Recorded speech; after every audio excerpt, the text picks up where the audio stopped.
The arena floor trembled as Zextara slammed her massive fist against the reinforced platform, her forearms flexing with barely contained fury. Standing nearly 8 feet tall with chitinous armor plating across her broad shoulders, the Krillian warrior was an intimidating sight that had broken the spirits of countless opponents across the galaxy. "I'll crush you, human!" she roared, her mandibles clicking menacingly as bioluminescent patterns flared along her neck ridges.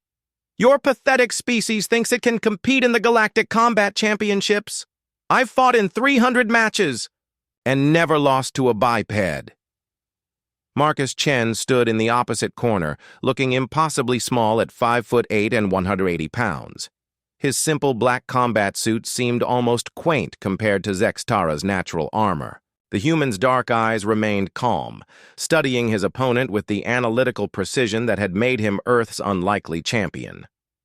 The crowd of various alien species filled the massive coliseum, their excited chatter creating a symphony of clicks, roars, and electronic hums. Most had come to witness what they assumed would be a spectacular mismatch, the first human to reach the championship finals facing the 3-time defending champion. "The betting pools have you at 847 to 1 odds, announced the floating commentary drone in its neutral synthetic voice. "Care to comment on your strategy, Human Chen?" Marcus adjusted his stance slightly, distributing his weight evenly. "I've studied every recording of her matches. She's incredibly strong and nearly indestructible, but she has one weakness she doesn't even know about." Zextara's laugh boomed across the arena. "Weakness? I am Krillian perfection incarnate. Our species conquered 17 star systems through pure physical dominance." The starting horn blared, and Zextara immediately charged forward with surprising speed for her massive frame. Her forearms spread wide, intending to grapple the human and end the match quickly. This was her standard tactic: overwhelm opponents with raw power and size advantage. Marcus didn't retreat. Instead, he dropped low and rolled forward, sliding between her legs as she lunged.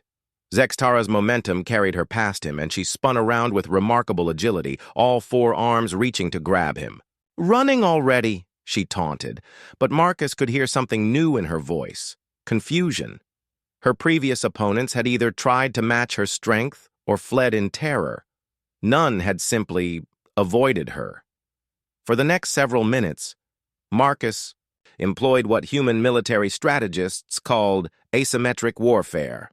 He never tried to block her devastating punches or match her strength.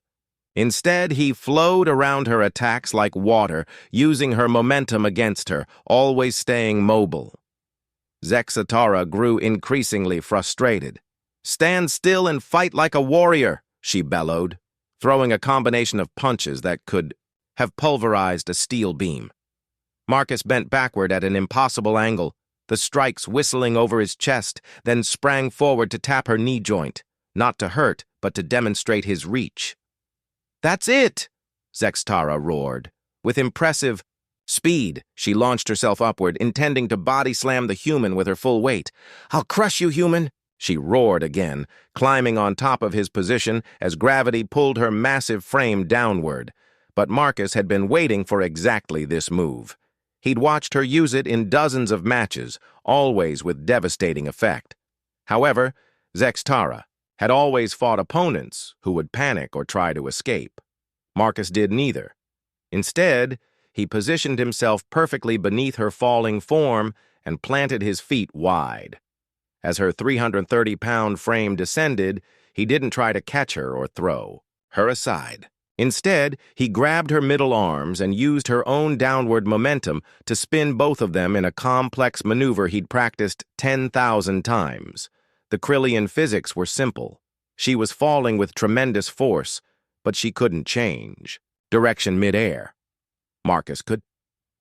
Using a technique that combined judo, gymnastics, and pure human stubbornness, Marcus redirected her descent into a controlled spiral. Zextara found herself flipping through the air, her superior strength useless without leverage or solid ground beneath her feet. They crashed to the arena floor together, but Marcus had positioned them so that he landed on top, using her own body to cushion his impact.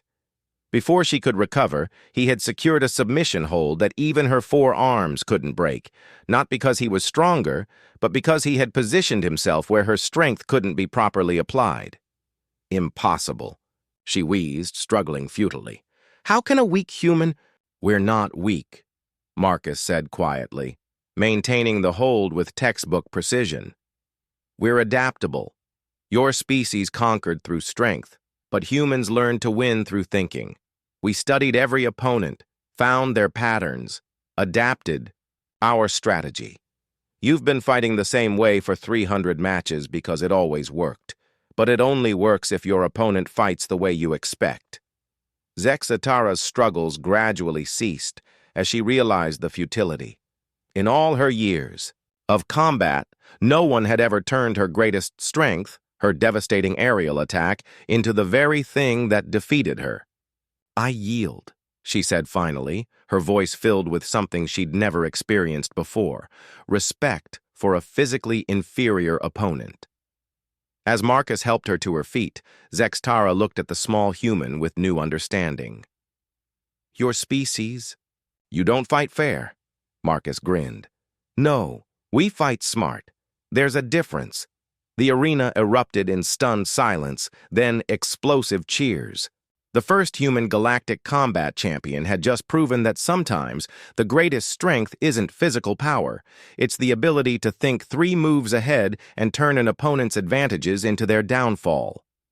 In the post-match interview, when asked about humanity's place in galactic combat sports, Marcus smiled.